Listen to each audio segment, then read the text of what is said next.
आज इस प्रेस वार्ता में आप सभी प्रेस बंधुओं का बहुत बहुत स्वागत है। इस प्रेस में आज हमारे वरिष्ठ नेता वर्तमान में भारत सरकार में मंत्री भी रह चुके हैं और वर्तमान में एमपी हैं, पहले भारत सरकार में मंत्री भी रह चुके हैं, आदरणीय श्री रविशंकर प्रसाद जी आज इस प्रेस वार्ता में उनका उद्बोधन होगा। धन्यवाद।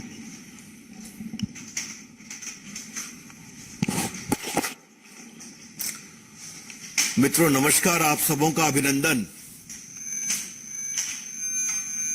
कांग्रेस पार्टी के द्वारा नरेंद्र मोदी जी के सरकार के 9 साल पूरा होने पर शायद 9 सवाल पूछे गए हैं।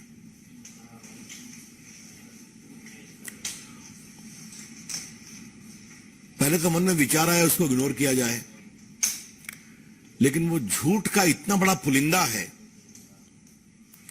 कि रिकॉर्ड को स्ट्रेट करना और साफ करना दोनों जरूरी था।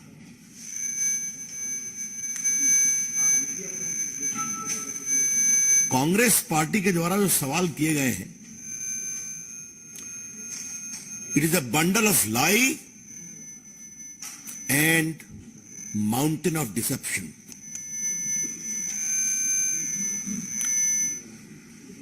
ये 9 सवाल नहीं है, ये कांग्रेस पार्टी के खींच से भरे सवाल हैं जो नरेंद्र मोदी जी के खिलाफ नफरत से उपजे हैं। These are not questions arising out of criticism, which is their right to do, but are the result of a pathological hatred against Narendra Modi ji. घृणा साधारण नहीं, ऐसी घृणा कि नरेंद्र मोदी जी के बारे में कुछ भी कायदे का सोच नहीं सकते हैं। अभी जो नए संसद के उद्घाटन पर चर्चा हो रही है, उस पर काफी बोला गया है, आपने भी बोला है, लेकिन आज जो उनके द्वारा सवाल किए गए हैं, पहले मैं पीड़ा के साथ उन्होंने कोविड के मिसमैनेजमेंट का सवाल उठाया है। कांग्रेस का यह सवाल बेशर्मी की पराकाष्ठा है, सिर्फ झूठ नहीं। आज उन्होंने लॉकडाउन के बारे में भी सवाल उठाया है, जबकि पूरी दुनिया क्या मानती है कि भारत का कोविड मैनेजमेंट दुनिया में बेस्ट रहा है। जिस तरह से ऑक्सीजन एक्सप्रेस चला, जिस तरह से वैक्सीनेशन बने, जिस तरह से बाकी सारी व्यवस्था की गई, जो भारत में कुछ नहीं बनता था उस समय, उसको एक फास्ट ट्रैक किया गया। आज पूरी दुनिया उसकी तारीफ करती है और मेड इन इंडिया वैक्सीन आज 100 से अधिक देशों में गए। अभी जो पीएम गए थे पैसिफिक आइलैंड, तो वो भी देखा गया कि लोग किस तरह आदर से उस पूरे सहयोग को याद कर रहे थे। कांग्रेसियों ने भी तो शायद वैक्सीन लगवाया कि नहीं लगवाया है। 200 करोड़ डोज वैक्सीन लगे हैं, और शायद आप लोग भूल गए हैं, ये मुझे आपको याद करना जरूरी है कि ये भारत में ही हो सका कि आपके मोबाइल पर आपको इंटीमेशन आता था कि आपका पहला डोज इस तारीख को यहां लगेगा और दूसरा डोज यहां लगेगा। शायद कांग्रेस में लगवाया होगा, स्वाभाविक है। राहुल गांधी में लगवाया, बहुत लेट से लगवाया, शायद बहुत बाद में अखिलेश जी में लगवाया। आलोचना करिए, लेकिन आलोचना में आप देश के अंदर के संकल्प को क्यों कमजोर करते हैं? यह बहुत बड़ा अपमान है उन लाखों सेवा कर्मियों का, डॉक्टर, नर्सेज, सफाई कर्मचारी, एम्बुलेंस चलाने वाले, जिन्होंने देश को बचाने की कोशिश की। इसके हम बहुत भर्त्सना करते हैं। आज थोड़ा मुझे बड़ी हंसी आई कांग्रेस की टिप्पणी देख करके कि भारत की अर्थव्यवस्था बहुत गड़बड़ाई हुई है। मैंने सोचा कि इस पर कहा क्या जाए, तो कांग्रेस वालों, आपकी सरकार में भारत की अर्थव्यवस्था फ्रेजाइल 5 थी। नरेंद्र मोदी के 9 साल में भारत की अर्थव्यवस्था दुनिया की टॉप 5 है। यही तो अंतर है। Indian economy was a part of fragile 5 during the Manmohan Singh government, and it has become the top 5 in the world. England से भी आगे निकल गए। आज मैं एक ही आपको जानकारी देना चाहता हूं कि 14 में भारत की अर्थव्यवस्था $1 ट्रिलियन थी, अब $3.5 ट्रिलियन क्रॉस कर गई है। आज देश में 50 लाख करोड़ से ज्यादा विदेशी मुद्रा भंडार है।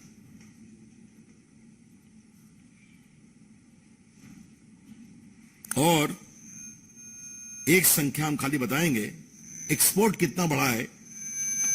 भारत में 36 लाख करोड़ रुपए का सामान एक्सपोर्ट किया गया, 36 लाख करोड़, जबकि 14 में सिर्फ 19 लाख करोड़ था।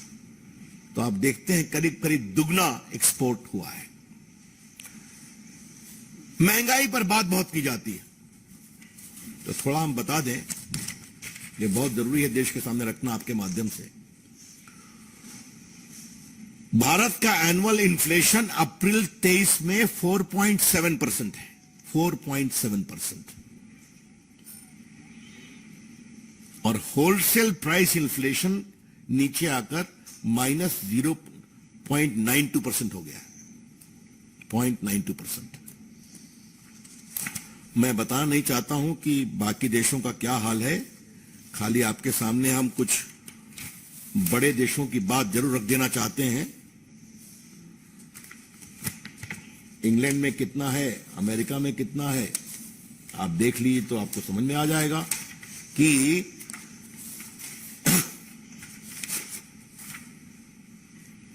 यूएस में 8.9, ऑस्ट्रेलिया 8.5, फ्रांस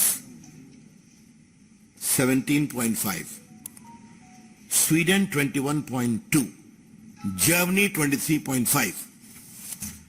हम कोई ऐसी बात नहीं करना चाहते हैं कि भारत लगभग 4.7% है, यूक्रेन की समस्या है, ग्लोबल सप्लाई चेन डिसलोकेटेड है, तो दुनिया भी उससे परेशान है। लेकिन हमने अपनी इकोनॉमी कैसे मैनेज की, दुनिया की टॉप 5 इकोनॉमी, और मैंने इसकी बात की। एग्रीकल्चर में तो बहुत चर्चा हुई है, ने एक इतनी झूठ बात कही है कि एमएसपी पे क्या कर रहे हैं। तो आज हम रिकॉर्ड स्पष्ट करना चाहते हैं कि धान का एमएसपी 14-15 में 1360 रुपए पर क्विंटल था, आज वो 2040 रुपए पर क्विंटल है, 100% राइज हुआ है। उसके बाद पैडी ग्रेड ए 1400 रुपए था 14-15 में, आज वो 2060 रुपए पर क्विंटल है। ज्वार 1530 था, आज 2970 रुपये। और बाकी बाजरा 14-15 में 1250 रुपए था, आज वो बढ़कर 22-23 में 2350 है। ये पूरी सूची है हमारे पास। तुर दाल अरहर 4350 था 14-15 में, आज 6600 है।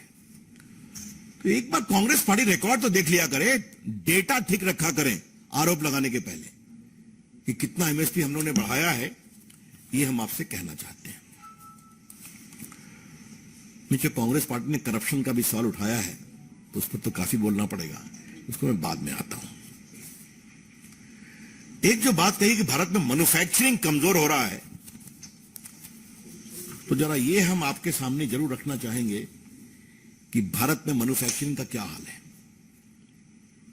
16,000 करोड़ का डिफेंस एक्सपोर्ट हो रहा है कि नहीं।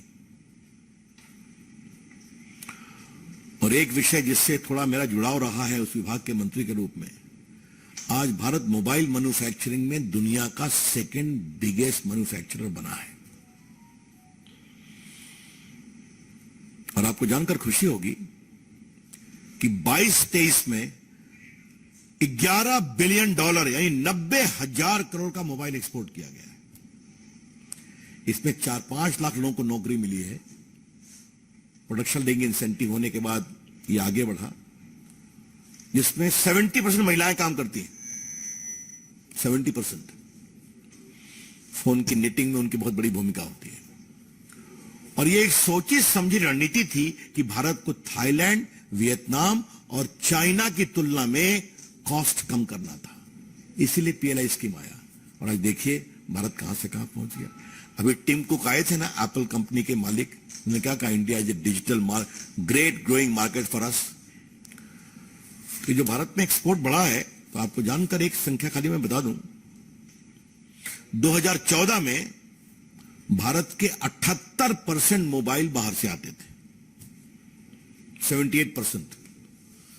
और आज भारत के आवश्यकता का 99% मोबाइल मेड इन इंडिया से आता है।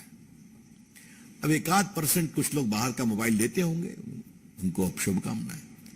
तो उसमें नौकरी मिली, उसमें टैक्स आ रहा है, उसमें इन्वेस्टमेंट आ रहा है। तो ये क्या बातें कही जाती है। एक जो भारत की एक और बहुत विशेषता है, जीएसटी पर भी सवाल कहा गया है, क्या कहते हैं वो, गब्बर सिंह टैक्स। हाँ हाँ, ये राहुल गांधी का तकिया कलाम है। अप्रैल 23 में भारत में 1,87,000 करोड़ का रेवेन्यू आया है जीएसटी से, हाईएस्ट एवर, 1,87,000 करोड़। और सिर्फ 20 अप्रैल को 68,288 करोड़ 28 करोड़ रुपए आए हैं एक दिन में, हाईएस्ट एवर। और कांग्रेस के मित्रों, जीएसटी जब आती है तो राज्य को भी तो फायदा होता है। वो सारी सूची हमारे पास है। तो आज देश की इकोनॉमी क्लियर हो रही है, क्लीन हो रही है। और ये देखिए, 2 आंकड़े देकर के मैं इस चैप्टर को खत्म करूंगा। डायरेक्ट बेनिफिट ट्रांसफर में 22-23 में 6,68,435 करोड़ रुपए, 6,68,435 करोड़ रुपए सीधा बैंक अकाउंट में भेजे गए गरीबों के। लगभग 45 करोड़ बैंक अकाउंट खुला है 312 स्कीम में। और कितना सेव किया गया, 2,73,093 करोड़ रुपया सेव किया गया, जो बीच के लोग मार लिया करते थे। और दूसरा, फिनटेक मूवमेंट में आपको जानकर मुझे खुशी होगी ये बताते हुए कि भारत का जो फिनटेक मार्केट है वो दुनिया का सबसे बड़ा है, वन ऑफ द बिगेस्ट है। $50 बिलियन 21 में था और 25 तक बढ़ के $150 बिलियन हो जाएगा। और डिजिटल पेमेंट भारत में $10 बिलियन का है। तो क्या डिजिटल इंडिया, क्या डिजिटल पेमेंट, क्या जीएसटी, क्या मोबाइल मैन्युफैक्चरिंग, क्या किसानों की, अब जहां तक नौकरी का सवाल है, मुझे एक बात कहनी है। आपको मालूम है 4.5 करोड़ रुपया तो एम्प्लॉय प्रोविडेंट फंड से आता है, उसका एक रिकॉर्ड है जो फॉर्मल लोग हैं। नरेंद्र मोदी की सरकार में 98,000 किलोमीटर नेशनल हाईवे बना है। तो नेशनल हाईवे बनता है तो लोगों को अवसर रोजगार का मिलता है कि नहीं। भारत स्टार्टअप इंडिया में दुनिया में कहां से कहां 1 लाख स्टार्टअप है, उसमें 100 से अधिक यूनिकॉर्न है। यूनिकॉर्न का मतलब क्या होता है, $1 बिलियन उनका रेवेन्यू, 7,000 करोड़। उसमें कितनों को नौकरी मिल रही है। मैंने मोबाइल की बात आपको बताई, इलेक्ट्रॉनिक की बात मैंने बताई आपको। आज भारत में इतना मेट्रो आ रहा है, भारत का रेलवे में एक ही, आपको मैं आंकड़ा दे देना चाहता हूं, नौकरी के बारे में तो बहुत जरूरी है बताना, कि रेलवे का विद्युतीकरण 13-14 में सिर्फ 33% था, आज वो 90% 22-23 में हो गया है। तो लोगों को नौकरी मिल रही है कि नहीं, जब बिजली बढ़ाने का काम अधिक तेजी से हो रहा है। डिजिटल दबदबा मैंने आपको बता ही दिया कि डिजिटल दुनिया में भारत का दबदबा क्या है। Cheapest internet in the world ये भारत में है, जिसका आप लोग भी सदुपयोग करते हैं। फटाफट भारत की व्हाट्सएप इंडस्ट्री बहुत तेज बढ़ रही है। आप लोग भी सब कुछ, आजकल तो आपकी पूरी रिपोर्टिंग मोबाइल पे ही आती है। आपका अभिनंदन है, खुशी होती है। पूर्व संचार मंत्री के रूप में थोड़ा इसका मेरी भूमिका रही है, तो मुझे एक व्यक्तिगत संतोष भी मिलता है। तो ये जो पूरी स्थिति है, सड़कें हैं, हाँ मैं तो बताना ही भूल गया, कितना एयरपोर्ट बना है आपको मालूम है ना, कि आज एयरपोर्ट की संख्या कहां से कहां पहुंच गई है। मैं वो भी आपको संख्या दे देता हूं। एयरपोर्ट जो है, हाँ कितना, 74 न्यू एयरपोर्ट बने हैं। हमारे बिहार में दरभंगा में 9 लाख लोग खाली दरभंगा से उड़े हैं, और दरभंगा से कोचिन भी फ्लाइट जा रही है। तो जब विस्तार होता है तो रोजगार के अवसर मिलते हैं कि नहीं? तो क्या सड़क, क्या बिजली, क्या मेट्रो, क्या इलेक्ट्रिफिकेशन, क्या मैन्युफैक्चरिंग, आज भारत की टॉय इंडस्ट्री में कितने लोगों को काम मिल रहा है। तो ये सब कांग्रेस पार्टी नहीं देखे तो हम क्या कर सकते हैं। 2 अंतिम विषय करके फिर आपको मैं सवाल लूंगा। कांग्रेस पार्टी करप्शन पर सवाल पूछ रही है, कमाल है साहब। जहां फोन बैंकिंग ऑर्डर में था, इसको दो उसको नहीं दो, और जहां पर क्या 2G, क्या कॉमनवेल्थ, क्या आदर्श घोटाला, क्या बोफोर्स, क्या वो एस बैंड अंतरिक्ष घोटाला, क्या सबमरीन घोटाला, हेलीकॉप्टर घोटाला, मैं इसकी बात करूं क्या?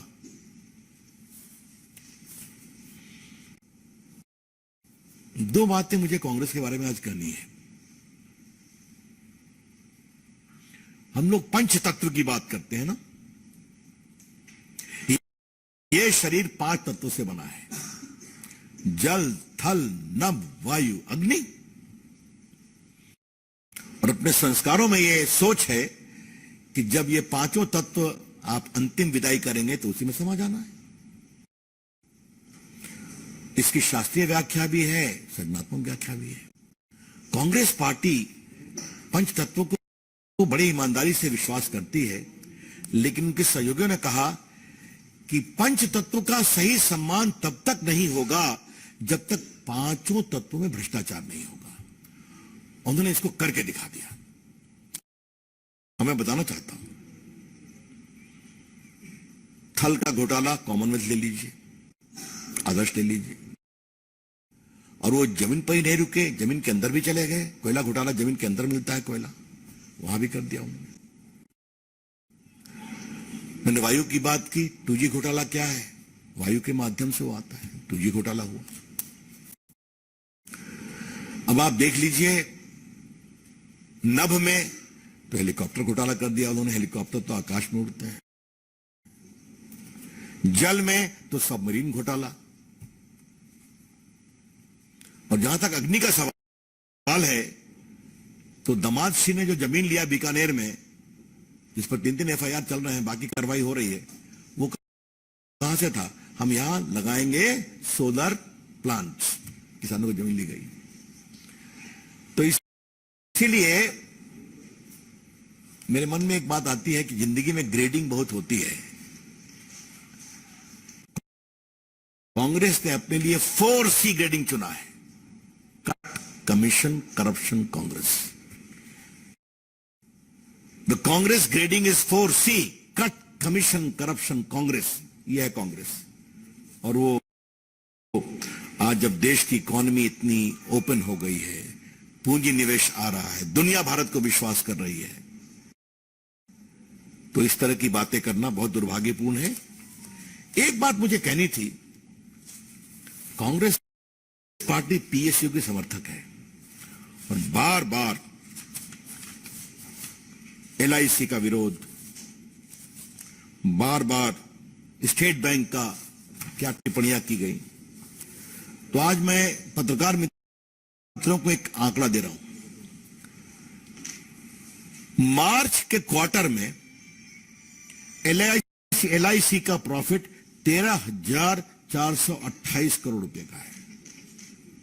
13,428 करोड़। ये प्रॉफिट 466% बढ़ा है पिछले 2371 करोड़ के प्रॉफिट से सेम क्वार्टर में। और जहां तक स्टेट बैंक का सवाल है तो वो भी हम कहना चाहेंगे कि एसबीआई का प्रॉफिट फाइनेंशियल ईयर 23 में 50,232 करोड़ है। 50,232 करोड़, 58.58% ईयर ऑन ईयर। तो जो संस्थाएं देश के लिए अच्छा काम कर रही हैं उसके लोग आलोचना करते हैं कि किसी के पीछे लगे हुए हैं। ये बहुत दुर्भाग्यपूर्ण है। ये जो अंतिम सवाल, और फिर मैं आपके सवाल लूंगा, राष्ट्रीय सुरक्षा पर हमसे सवाल पूछा जा रहा है चाइना को संदर्भ लेकर के। कांग्रेस के मित्रों, चाइना की जमीन जो भारत की गई है वो कब गई है? आपकी सरकार में गई है ना। आज तो गलवान और डोकलाम में भारत ने अपनी साख दिखाई है कि नहीं? ये नरेंद्र मोदी की अगुवाई का ही भारत है जिसने 300 चाइनीज टिकटॉक को बैन किया कि नहीं? वो हिम्मत दिखाई कि नहीं दिखाई? ये भारत ही है जिसने 370 बैन किया, ट्रिपल तलाक बैन किया, और आतंकवादियों पर क्या हमला किया। ये नरेंद्र मोदी की सरकार की हिम्मत है कि क्या उरी हो या बालाकोट हो, घर में घुसकर हमला किया और ठंडा किया। और चाइना के बारे में मैं एक बात आपके सामने कहकर अपनी बात समाप्त कर रहा हूं। चाइना के संदर्भ में उनके रक्षा मंत्री एके एंथोनी का स्टेटमेंट ऑन रिकॉर्ड पर है कि हम जान करके सड़कें नहीं बनाते हैं चाइना के साथ ताकि टेंशन नहीं हो। ये उनका सवाल है, सोच है। और आज मोदी जी के समय सारी सड़कें, क्या अरुणाचल, क्या लद्दाख, क्या कश्मीर, सब बनकर तैयार हैं, सारे पुल बन गए। ये नरेंद्र मोदी सरकार की हिम्मत है।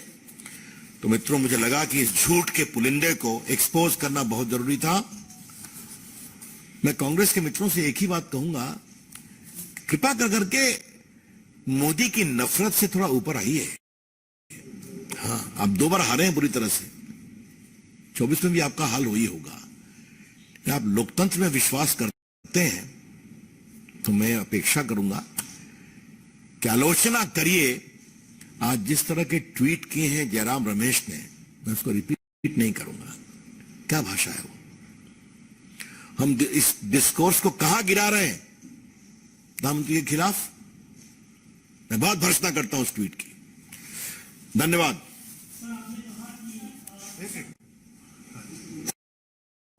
आपने कहा कि 2024 में आप फिर हारेंगे, लेकिन हम नहीं हारेंगे, कांग्रेस हारेगी। जयराम रमेश कह रहे हैं कि कर्नाटक के जनादेश में बड़ा संदेश है। गृह मंत्री क्या कहते हैं इससे फर्क नहीं पड़ता, प्रधानमंत्री से लोग थक चुके हैं। एक इसकी प्रतिक्रिया दे दीजिए। और दूसरा ये है जो उन्होंने कहा है कि अमेरिका के अंदर कोपेनहेगन में जो है मनमोहन सिंह प्रधानमंत्री, पूर्व प्रधानमंत्री को राष्ट्रपति ने, अमेरिका के राष्ट्रपति ने गले लगाया था।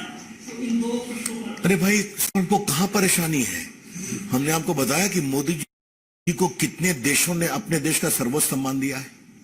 अफगानिस्तान हो, पैलेस्टाइन हो, इजराइल हो, सऊदी अरेबिया हो, आपके कतर हो, आपके दुबई हो, ये तो है ही है ना।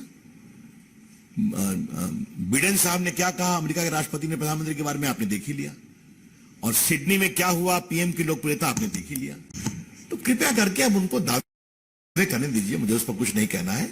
लेकिन मिस्टर जयराम रमेश, शर्मल शेख कब हुआ था?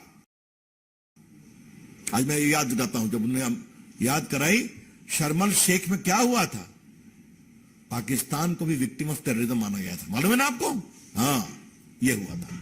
और शर्मल शेख में कौन गए थे? मनमोहन सिंह गए थे। एक मिनट।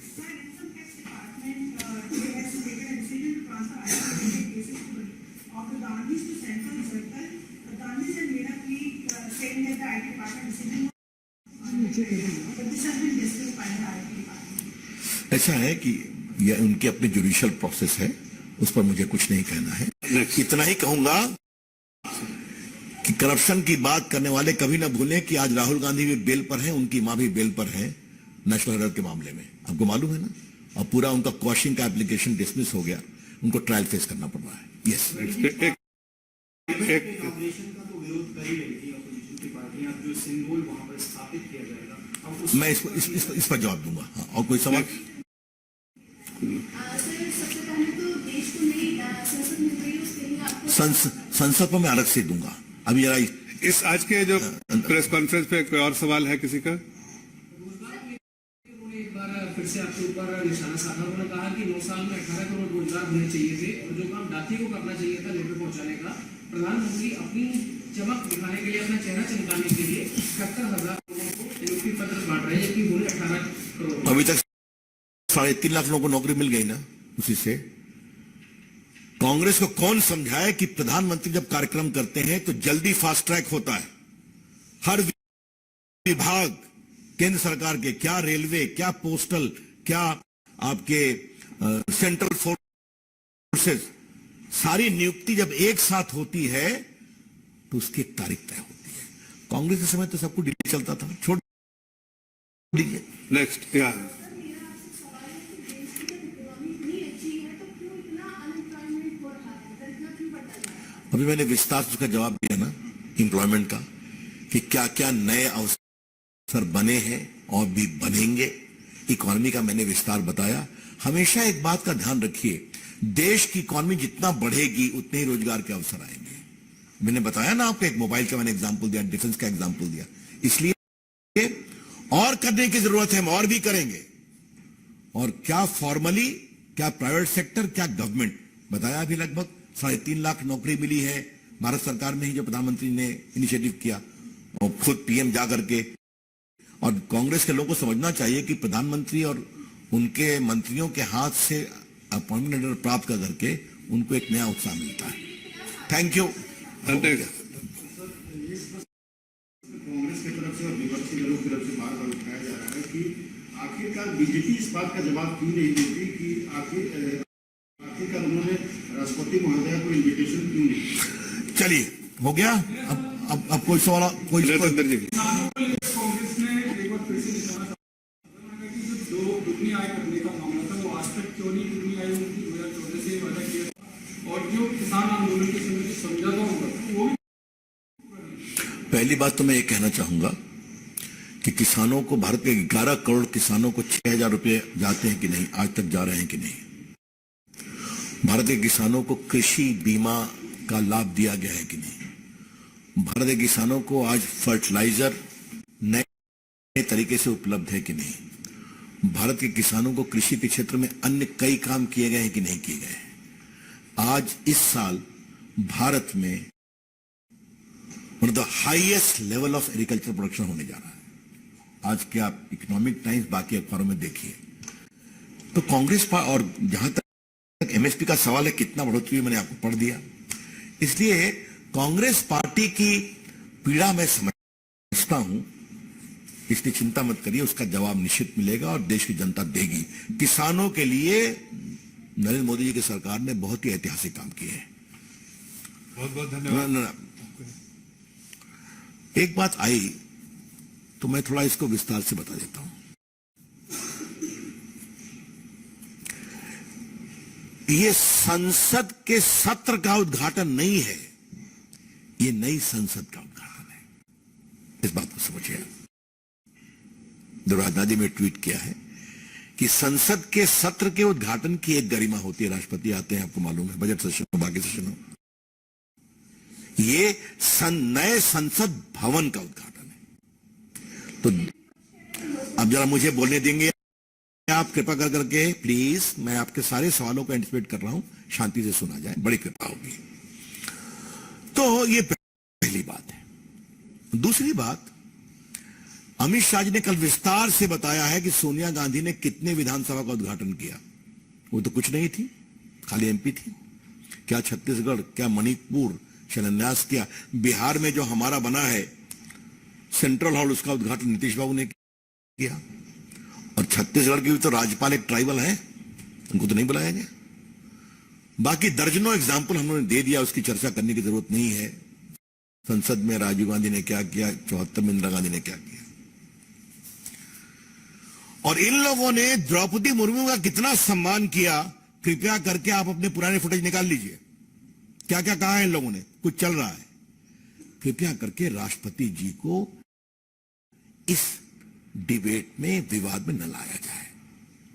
बहुत गरिमा में आचरण है आदरणीय द्रौपदी जी का, हमको उसका सम्मान करना चाहिए। लेकिन कांग्रेस पार्टी का मुझे अब जवाब देना है। वो क्या इस बिल्डिंग के शिलान्यास में आए थे क्या, मुझे बताया जाए। कांग्रेस पार्टी के लोग संसद भवन के शिलान्यास में क्यों नहीं आए? बस हमको विरोध करना है।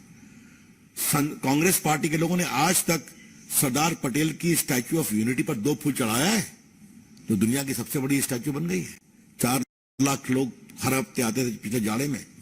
बोलिए, कांग्रेस पार्टी के लोग ये जो इंडिया गेट के पीछे में जो वॉर मेमोरियल बना है वर्ल्ड क्लास, यहां कभी गए हैं क्या? तो क्या बात की जा रही है? तो मोदी जी कुछ भी करेंगे उसका विरोध करना है। अब जहां तक सेंगोल की बात है, ये भारत की बहुत बड़ी परंपरा है। आज भाजपा की ओर से एक सवाल मुझे पूछने की इच्छा जरूर है कि सेंगोल जो दक्षिण भारतीय आध्यात्मिक सांस्कृतिक धरोहर है भारत के इतिहास की, वो नेहरू जी की वॉकिंग स्टिक कैसे बन गई? इसका जवाब कांग्रेस को देना पड़ेगा। और वो पड़ी हुई थी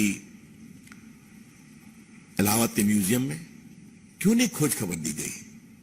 आज देश ने खोज खबर ली, आज मोदी जी ने खोज खबर दी, और आज भारत की वो महान धरोहर को उसी आध्यात्मिक आदर के साथ संसद भवन में स्थापित किया जा रहा है। तो कांग्रेस पार्टी को अगर अपने इतिहास से ही चिढ़ है तो मुझे कुछ नहीं कहना है। That's all, thank you.